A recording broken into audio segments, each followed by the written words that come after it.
So Becky, do you ever like feel lonely? No. No. Sometimes I wish I did. No. That is the ultimate dream for some people, is to not feel lonely. Right. You know that? And it's like, I really feel for people who feel like they don't have a friends or support or whatever Yes. around them in the ministry. But I think it's important to realize that that's the way we all begin, Yeah.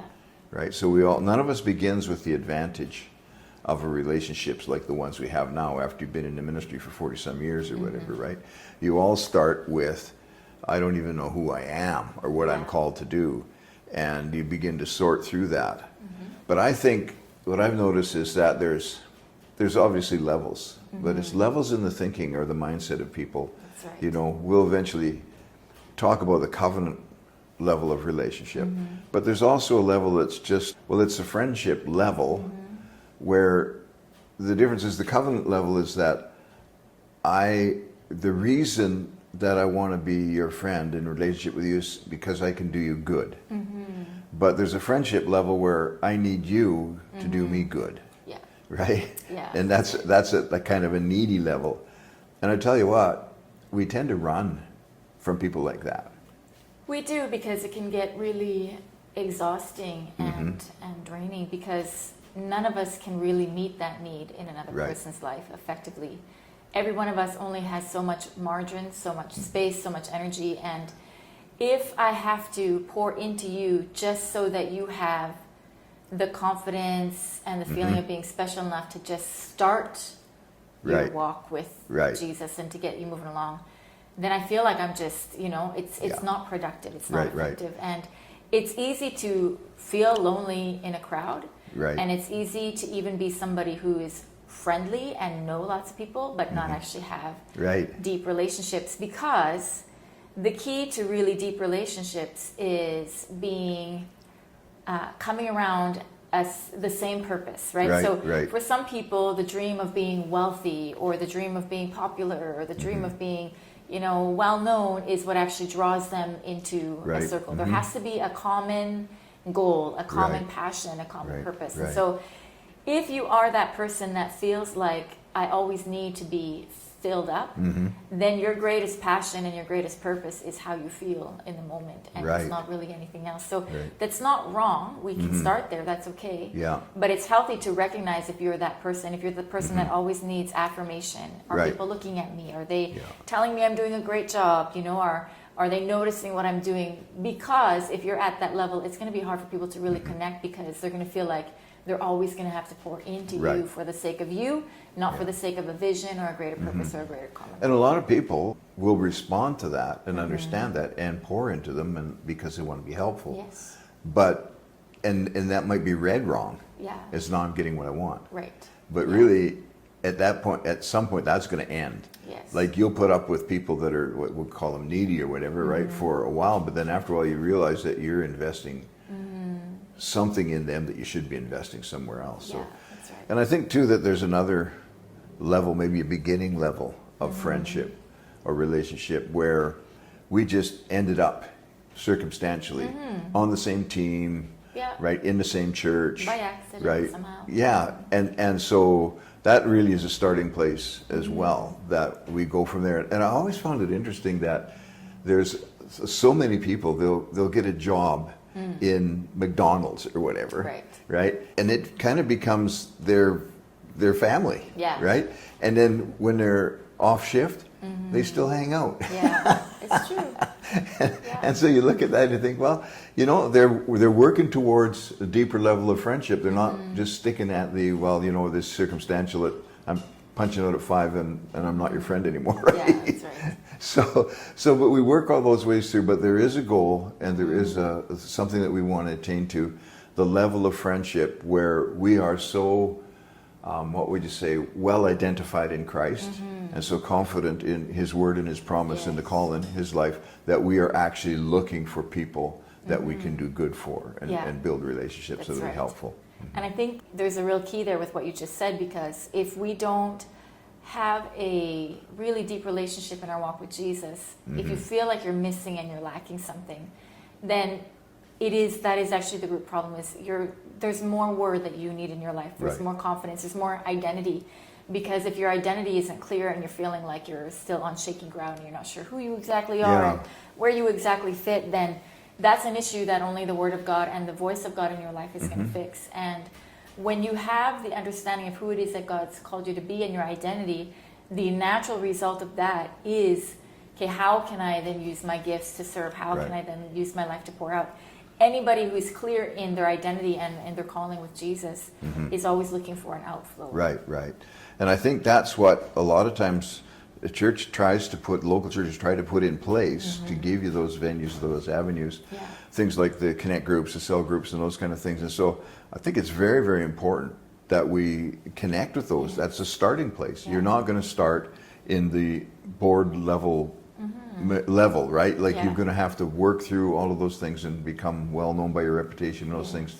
And that's where it begins. It begins in the church attendance, in being friendly in the Yes. lobby, Yeah. and like there's those people, they never leave, right, until they're the last ones there. That's Yeah. me and Mom. Yes. And getting plugged in, right? Yeah. The guys that serve in children's ministry and ushering and all of that kind of stuff. That is step one of being able to find a tribe, being able to find Right. a family, being able to find friends, and getting in on the ground level Yeah, of those yeah, that's right. relationships. And then there's the other things like the ECG, the Encountering God. They do that in the Philippines. Every local church, it's very powerful, where they come away for a weekend, right, or retreat. We do youth retreats and ladies conferences and those kind of things. And that's really a good place to get tied in and start to. I think that anytime you attend something like that, you'll come away feeling like you've grown. Yes. And that's you've right. grown in your relationships, you've grown in, just your connections and those kind of things. If you never show up for anything Yeah. and you stay hidden in your bedroom, Yeah. stay home all the time, and you say, well, maybe I'm an introvert. Well, no, we're all introverts in some sense, right? But we have to put ourselves out there Yeah. in order to discover things about ourselves that God Yeah. wants to reveal to us through other people as well. right. So it's very, very important to have those friendships. Yeah, and I think even in developing those friendships, if you don't know how to start, one of the simplest things that you can do is just look at who do I know that is very friendly that everybody likes, Right. and then observe them. Right. What are they like? You Yeah. know? How do they present themselves? Because sometimes I feel like we do ourselves a disservice by feeling like I'm shy, I'm an Yeah. introvert, I've got these quirks, people don't understand me, and so then we close the door on ourselves and on other people when in reality there's things that we could do that we could Right. adjust, right? Being somebody who smiles and says hi when you walk Boy, into a that's room. big, yes. It is a big thing, and it's amazing because that's one of the principles in India with Pastor Joseph, right, and the family. There in India, your smile is expensive. Yes. And it's amazing because when you are there, you really notice it. Yeah. Culturally, when you land at the airport and you're going through immigration and you're just seeing people, you make eye contact with people and barely anybody smiles. Right. And then Yeah. you hit the TLCI crew and everybody is smiling. And you feel Yeah. like you've got a best friend in absolutely everybody, So if you feel like you don't know how or you don't have the skills or have the tools, observe somebody who you feel does Mm-hmm. Yeah, and that's then good. just begin to learn from them Yeah, and that's mimic right. them. Yeah. And the other thing you can do is look for people who need a friend Yeah. and start there as well. They need you, right? And Yeah, so that's a good right. place to start and to grow and to learn how to just come out of yourself and be good for other people, be a benefit to others. And I think even the concept of it's good to be a friend, right? So Mm-hmm. there tends to be this idea somehow that when you're in leadership, you can't have friends or Oh, you're not boy. allowed to have friends or somehow it's supposed to be like lonely or something like that. Well, they you know? say lonely at the top. Yeah, but then you're obviously, and we say that you're doing something wrong, but still there Yeah. tends to be this degree of I have to protect myself from people. I can't be vulnerable. I can't be open. Yeah. And all of that is just garbage. It really you is, have so yeah. much more fun. We have so much more fun in ministry because we are working with Right. our best friends. We Yeah. are working with the guys and the gals that we love to hang around with, that we love to go out for coffee Yeah. with. That every time we're in a room, we're joking, we're goofing off. Sometimes we have to reel it in because we've actually got work to do. We need to get it done, Yeah. But the guys that we work with are our friends. Yeah, and that's right, what makes yeah. it so much fun. Yeah. Mom keeps telling a story. I hear her telling everybody. She's so impressed with this story. And that is during our last summit that there was new people, new youth coming, particularly the ones from Cambodia. Right. And they came and they attended summit and they couldn't tell who the leaders were. They couldn't see a hierarchy of Who the big leadership. leagues were, yeah. Yeah, and so their mom's really impressed that they were impressed with that, because it just goes to show that we were there together as family and brothers and sisters, and there is really no hierarchy. And you know, if it's lonely at the top, you need to come down, right? Yeah, that's right. Get down from the top. That's Yeah. not where you belong. Yeah, And that's so that too is key, I think, from our perspective, is that we build the atmosphere, Yes. a place that's conducive to people making friends with people, having those relationships, being able to build those relationships around, like you say, a common purpose. And that's why when you attend things like youth conference or ladies conference or the summit Yeah. or whatever it is, you're going to be around people that are like-minded the way you want to be minded, Yeah, right? In that's that right. sense that they're doing the things that you want to do. Paul said that. He said, don't be lazy, but be a follower of those who through faith and patience inherit the promises. In other words, follow people who are doing the kinds of things that you want to do. I think that's really key, because we can see that. And I know for me, it's easy to recognize people that I admire, right? I admire their example. I want to follow their example. And all through my life, I've picked out, certain families that, that guy's, I want to be a family man like that guy. I want to be a dad like that guy. I want to be a leader like that guy, right? And so there you have role models that are right in front of you all the time. And so to begin to make yourself friendly, to come out from where you're at, and then start to think about other people. I think maybe one of the reasons that people are afraid to make friends is because obviously they'd be afraid of being rejected or afraid of being misunderstood or whatever. You're just thinking about yourself, right? It's about you again, right? Yeah, and it is a reality, and rejection does happen, but that's part of what you have to learn to work through. And it's exactly that point, is that you have to be able to get over yourself enough. Right. Yeah. To be like, it didn't work in this instance, it's okay, it's going to work Yeah. in another instance. I remember we had been in Canada for all of junior high and grade 10. Then I'd gone back to Thailand for 2 years, decided to come to college in Canada, moved back to the same city that I'd gone to school. Right. Thinking that, it had only been 2 years that I'd been there, that all of my friends were going to be there and everything was Yeah. going to be the same. And you go back and it's totally not at all, Yeah, yeah. You're like by yourself, you know who all these people are, you Yes. know their names, and Yeah. you like yell at them from a crowd. But those relationships aren't Yeah. there anymore, And in the beginning, it's very tempting to feel sorry for Right, yourself, yeah. to sit at home and cry and call Thailand and rack up a $400, phone bill, because you want to go home.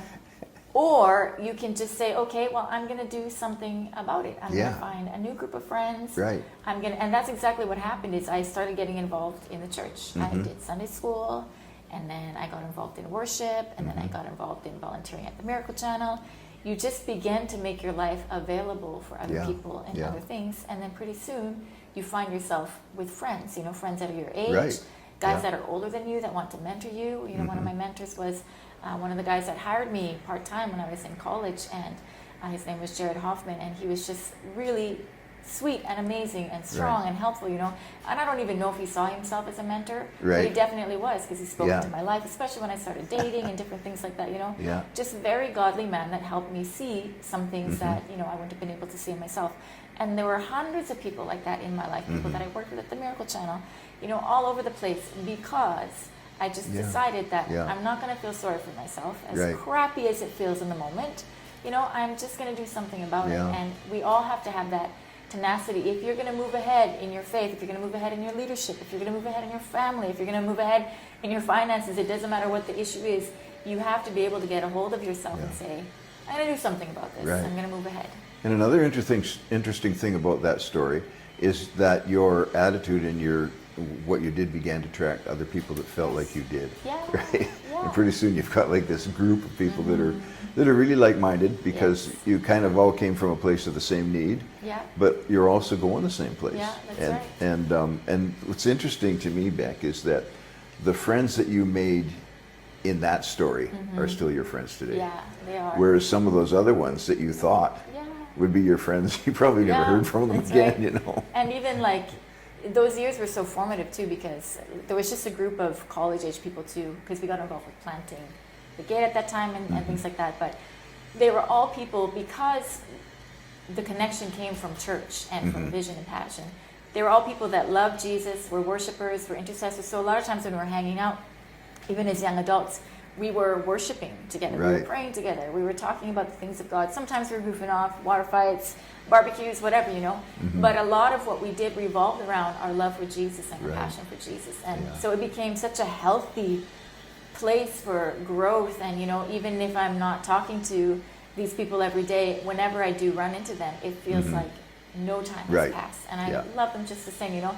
And some of those friends from back in the day when I was in school, you know, I still have those relationships with and connections. They weren't in Lethbridge when I moved back, but we've reconnected. So you just never know how God is going to use Right. all of those relationships Yeah. as long as you're open and willing, right? You got to just keep moving ahead and let go of the expectations you had. You know, one of my best friends in Lethbridge when I was there, she was still there too, but our relationship had changed. And I found it really hard to let go of that expectation in the beginning, but it's one of the things you have to do, right? You got to learn Right. to let go of your expectations. Don't hang on to your disappointment. Get over it and move on from there. Right, and God right. helps you with that. Right.